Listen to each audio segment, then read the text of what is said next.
The plasma conduits hummed with familiar energy as Cale Thorne ran his diagnostic scanner. Along the Academy's main power grid, 3 years stationed at the Tavarian Royal Academy, and he still marveled at their technology, elegant, efficient, nothing like the crude human engineering he'd grown up with on the frontier colonies. Fascinating, isn't it? Cale nearly dropped his scanner. He spun around to find a young Tavarian woman watching him work, her pale blue skin luminescent in the corridor's soft lighting. Golden curls cascaded over her shoulders, and her amber eyes held an intelligence that made his breath catch. "I'm sorry, I didn't hear you approach," he said, quickly checking his scanner readings. "This section should be restricted during maintenance." She smiled, and something in his chest tightened. "I have clearance for most areas of the Academy. I'm Virel." She stepped closer, studying the plasma conduit with genuine curiosity. "How do your people generate power? I've read about combustion engines, but they seem so violent." "Violent?" Cale couldn't help but chuckle. "I suppose compared to this they are. We burn things, create explosions, harness the chaos. Your people work with the natural flow of energy instead of fighting it." "You speak of your people and my people," Virel said, tilting her head. "But you're here, working with our technology, learning from it, adapting to it," Cale corrected. "I'm still very much human." "Yes," she said softly, "you are." Something in her tone made him look up from his work. She was studying him with an intensity that sent warmth through his veins. "Princess Virel," he said, recognition finally dawning. "I should have, please, just Virel. Titles feel so heavy here." She gestured to the conduit. "May I watch you work? I've never seen the maintenance process." That first encounter lasted 2 hours. Virel asked questions that revealed a mind hungry for knowledge beyond royal protocols. She listened as Cale explained human engineering principles, her eyes bright with understanding. When he finished, she thanked him with such genuine warmth that he found himself looking forward to their next meeting. It became a pattern. Virel would find him during his maintenance rounds, always with new questions, always eager to learn.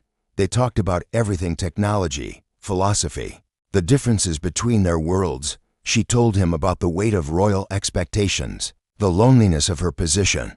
He shared stories of frontier life, of choosing engineering over the family mining business. "You chose your path," she said one evening as they sat in the Academy's moonlit gardens.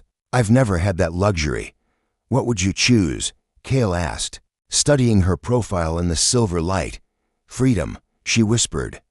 "To explore, to learn, to make my own mistakes."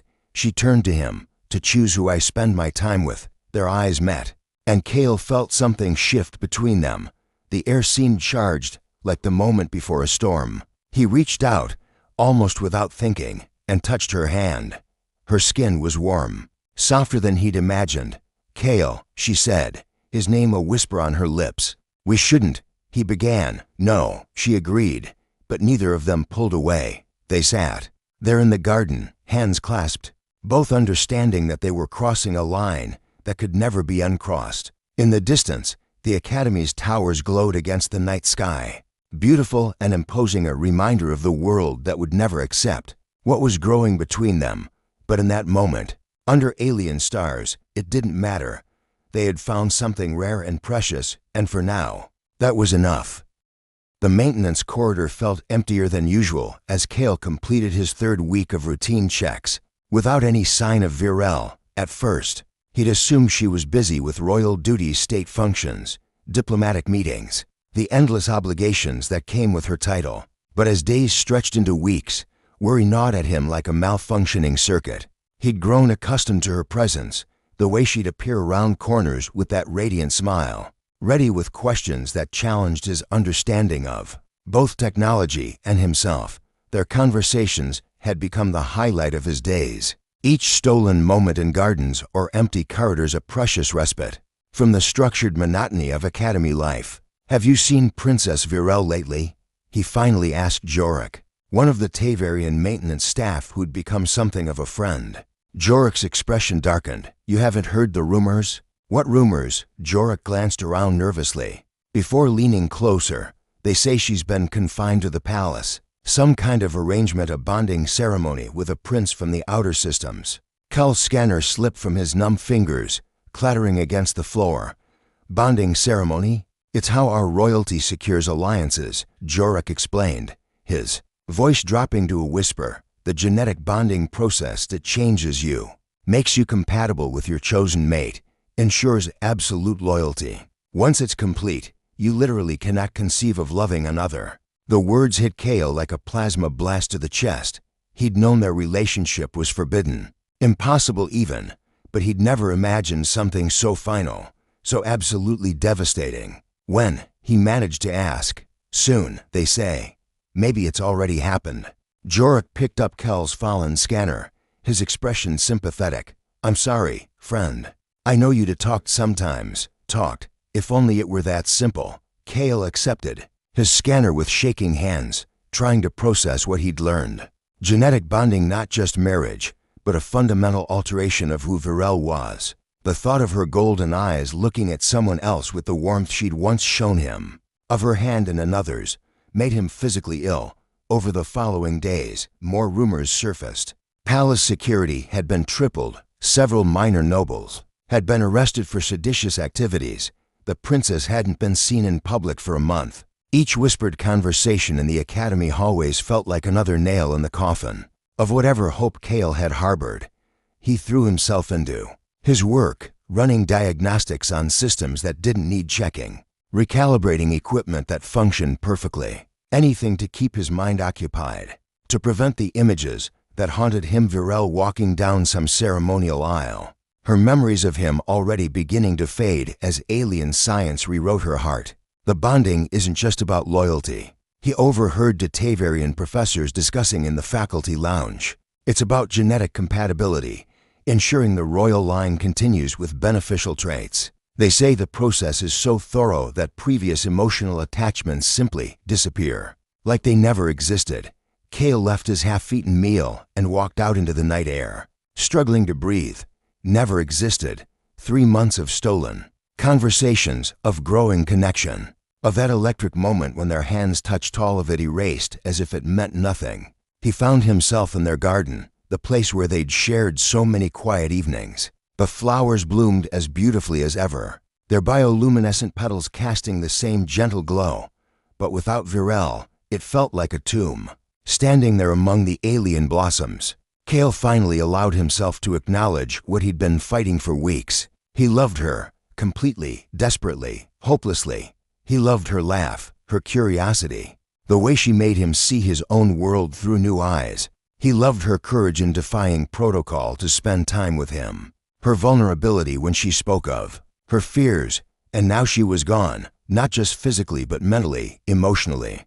The genetic bonding would ensure that Princess Virel, heir to the Tavarian throne, would never again spare a thought for the human engineer who had dared to love her. As he walked back to his quarters that night, Kale made a decision. He would request a transfer, leave the academy, try to rebuild his life somewhere else. There was no point in staying where every corridor held memories of her, where every day brought the possibility of seeing her again. Changed, bonded, no longer his. He had no way of knowing that at that very moment, in a secured wing of the royal palace, Virel was fighting the hardest battle of her life, not against guards or protocols, but against the genetic modifications trying to erase a human engineer's face from her heart. The force barrier around Kel's engineering station hummed its usual protective frequency, a sound so familiar he barely noticed it anymore. At 0300 hours, the academy corridors were empty except for automated maintenance drones, their soft whirring, the only company for his sleepless nights. He'd been avoiding sleep lately. Dreams brought memories of golden curls and amber eyes, of conversations that had meant everything to him and apparently nothing to her. Better to stay awake, to focus on the endless stream of diagnostic reports that crossed his desk. The barrier fluctuated just for a moment, barely perceptible. Kel's head snapped up from his work terminal. In 3 years, he'd never seen the security field waver. He reached for his scanner, then froze. A figure materialized from the shadows. Beyond the barrier, moving with desperate stealth, dark cloak, hood pulled low, but something about the graceful way she moved made his heart stop. Virel? She looked up, and even in the dim lighting, he could see the exhaustion etched in her pale blue features. Her golden curls were disheveled, her usual regal composure replaced by something raw and vulnerable. Kale. His name escaped her lips like a prayer. I wasn't sure you'd still be here. How did you get past the barrier? He asked, rising slowly from his chair. Part of him wondered if this was another sleepless dream, too vivid to be real. Royal override codes. She stepped closer, her hands trembling as she lowered her hood. I had to see you. I had to tell you. Tell me what? The words came out harsher than he intended. Weeks of believing she'd forgotten him, that their connection had been chemically erased, left him defensive even in the face of her obvious distress. That it didn't work. Tears glistened in her amber eyes. The bonding ceremony, they told me I would forget you. That once my genetic structure was altered for compatibility with Prince Davin, your name would vanish from my mind like smoke. Kells. Scanner clattered to the floor for the second time in weeks. But you're here. I'm here. She whispered, pressing her hand to her heart. Because you're still here, right here, every memory, every conversation, every moment we shared, it's all still intact. My heart fought the modifications, Kale. It fought for you. The space between them seemed to shrink as understanding dawned. She hadn't forgotten. She hadn't been altered into loving someone else. She was here. Having risked everything to reach him. Virel, do you understand what this means? He stepped closer, hardly daring to believe. If the bonding failed, I'm to be executed as defective. Her voice was steady, but her hands shook. Unless I return before dawn and submit to a more intensive procedure, one that will destroy more than just my memories of you. Then why are you here? Why risk? Because I needed you to know. The tears finally spilled over, tracking silver down her blue cheeks. I needed you to know that you mattered, that what we had was real enough to survive genetic manipulation, that somewhere in the universe, love proved stronger than science. Before he could think, before he could consider the consequences, Kale closed the distance between them. His hands cupped her face, thumbs brushing away her tears. Her skin was exactly as soft as he remembered, warm and alive under his touch. I thought I'd lost you, he whispered. You did. You should have. She leaned into his touch, her eyes closing. But my heart is apparently more stubborn than Tavarian biotechnology. When he kissed her, it was with all the desperation of a man, granted a miracle he'd never expected. She responded with equal fervor, her arms wrapping around his neck as if she could anchor herself to this moment, to him. Her lips tasted of tears and starlight, of hope and goodbye all at once. They broke, apart only when breathing became necessary. Foreheads pressed together in the soft glow of the engineering station's displays. What do we do now? Kale asked, though part of him already knew the answer. I don't know, Virel admitted. I have perhaps 3 hours before they discover I'm gone. After that, we run. She pulled back to look at him, surprise evident in her expression. Kale, you don't understand. There's nowhere in Tavarian space we could hide. And beyond that, then we go beyond that. His hands moved to her shoulders, gripping gently but firmly. I won't let them erase you, Virel, not the you that chose to fight for us. In the amber glow of her eyes, he saw something he'd never seen before. Hope. Real, fragile, terrifying hope. You would do that. Leave everything behind for me, everything. I'm leaving behind is just a job, just a place. He smiled, the first genuine smile he'd managed in weeks. Everything that matters is standing right here. Outside, the Academy towers stood silent against the alien sky, unaware that within their walls, love had just declared war on an empire. They'll hunt us to the edge of known space, Virel said, pacing the small confines of Kell's engineering station. Her cloak had been discarded, revealing the elegant ceremonial robes she'd worn to escape, now wrinkled and torn from her desperate flight through the city. My father won't let a failed bonding become public knowledge. It would undermine the entire royal genetic program.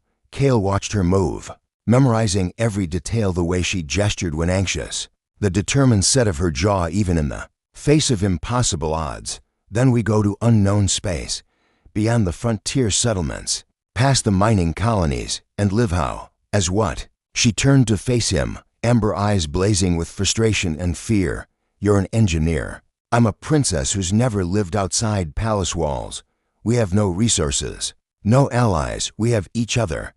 He stood, crossing to her into strides. "Virel, 3 hours ago I thought you were lost forever, that some alien science had stolen your heart and given it to another. Now you're here, telling me your love was strong enough to resist genetic manipulation. We'll figure out the rest." She stared at him for a long moment, then laughed, a sound caught between hysteria and wonder.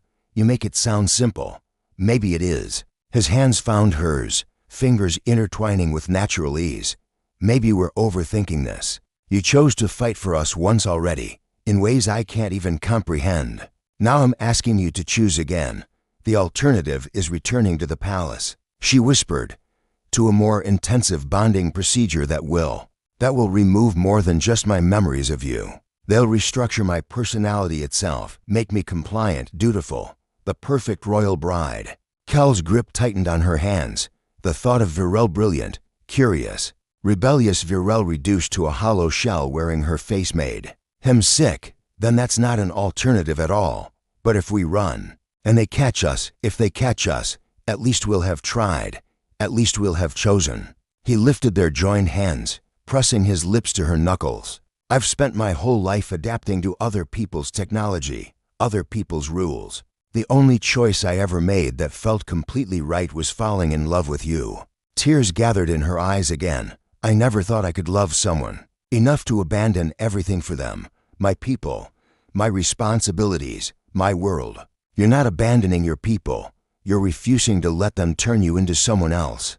Kale released one of her hands to cup her cheek. The Virel who snuck out to ask an engineer about human technology, who sat in gardens questioning the meaning of freedom. "That's who you really are. That's who I fell in love with." She leaned into his touch, eyes closing. "They'll call me a traitor. Let them." His thumb traced along her cheekbone. "History is full of people who were called traitors for choosing love over politics, conscience over duty.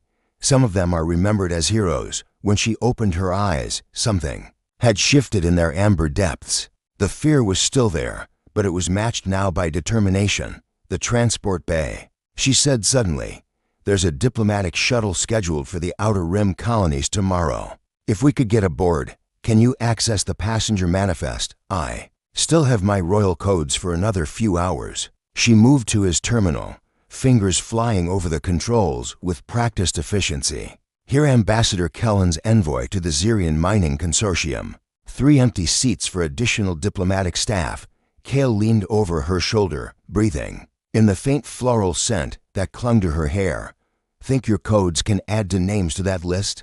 Princess Virel and her personal engineer?" She looked up at him with the first real smile he'd seen from her tonight. "It's not a permanent solution, but it gets us off-world, from the Outer Rim. We can disappear into the frontier, find some backwater colony that doesn't ask too many questions about credentials." He turned her chair to face him. "Are you sure about this, Virel? Once we leave, there's no going back.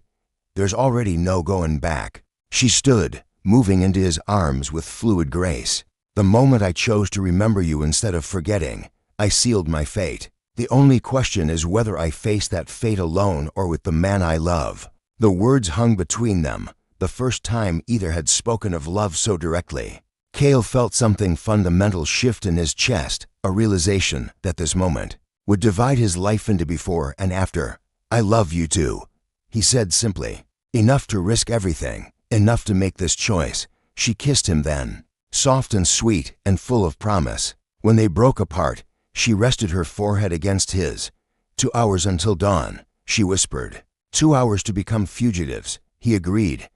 2 hours before our real life begins, outside. The first hints of sunrise painted the academy towers in shades of gold and amber colors that reminded Kale of the woman in his arms, the woman he was about to follow to the edge of the galaxy and beyond. The diplomatic shuttle's engines hummed with barely contained power as Kale made final adjustments to the navigation console. 3 months in the frontier territories had taught him skills he'd never imagined needing: how to forge identification codes, how to modify ship transponders, How to disappear into the vast emptiness between civilized worlds. Any word from the mining station? Virel asked, settling into the co-pilot's seat with fluid grace. Her royal robes had long since been replaced with practical frontier clothing, her golden curls tied back in a simple braid, but her amber eyes still held the same intelligence and warmth that had first captured his heart. The Kepler-7 colony is looking for engineers, Kale replied, pulling up the message on his screen. Remote mining operation, minimal oversight from either human or Tavarian authorities. They're offering standard contracts, no questions asked about previous employment. Perfect. She leaned over to study the coordinates, her shoulder brushing against his. Even now, after months together, her touch still sent electricity through his veins. How long until we reach the system? 18 hours. He turned to face her fully.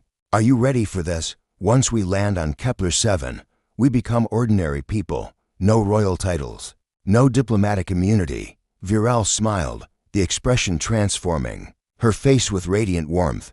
I've been ready since the night we left the academy. The question is whether you're prepared to be ordinary with a reformed princess. Reformed? I've been thinking about what you said about choosing our own path. Maybe this is exactly what I needed. A chance to discover who I am when I'm not defined by bloodline or duty. Kale reached out, tucking a loose strand of hair behind her ear. And who are you discovering? Someone stronger than I thought. Someone brave enough to fight genetic programming for love. She caught his hand, pressing it to her cheek. Someone who looks forward to mining asteroids with her engineer husband. Husband? His heart skipped at the word. Well, we'll need proper documentation for the colony. Married couples get better housing assignments. Her eyes sparkled with mischief. Unless you have objections to making an honest woman of me. Before he could answer, the ship's communication array crackled to life. Both of them froze as an official Tavarian frequency opened. Diplomatic vessel Harmony. This is Royal. Guard Captain Zeth. You are ordered to cut engines and prepare for boarding. Kel's blood turned to ice. Somehow, despite all their precautions, they'd been found. His hands flew to the engine controls, but Virel caught his wrist. Wait, she said quietly. Princess Virel, the voice continued. We know you're aboard. Your father wishes to speak with you. A new voice filled the cabin, older, wearier, but unmistakably regal. My daughter, 3 months of searching, and we find you living as a common refugee. Do you understand what you've done to our family name? Virel straightened in her seat. Every inch the royal heir despite her simple clothes. Father, the bonding with Prince Davin could still proceed. Your adventure can be explained as a psychological breakdown brought on by pre-ceremonial stress. You would be forgiven. Your human companion relocated safely to a distant colony. Kale felt Virel's hand tighten on his wrist. The offer was more generous than either of them had expected. A chance for her to return to her old life. For him to disappear into anonymity with his life intact. And if I refuse, she asked, then you will be stripped of all titles and declared dead to your people. The throne will pass to your cousin. You will never be permitted to return to Tavarian space. The silence stretched between the ships, filled with the weight of an impossible choice. Kale watched Virel's face, seeing the pain there as she contemplated losing her family, her world forever. Princess, her father's voice softened slightly.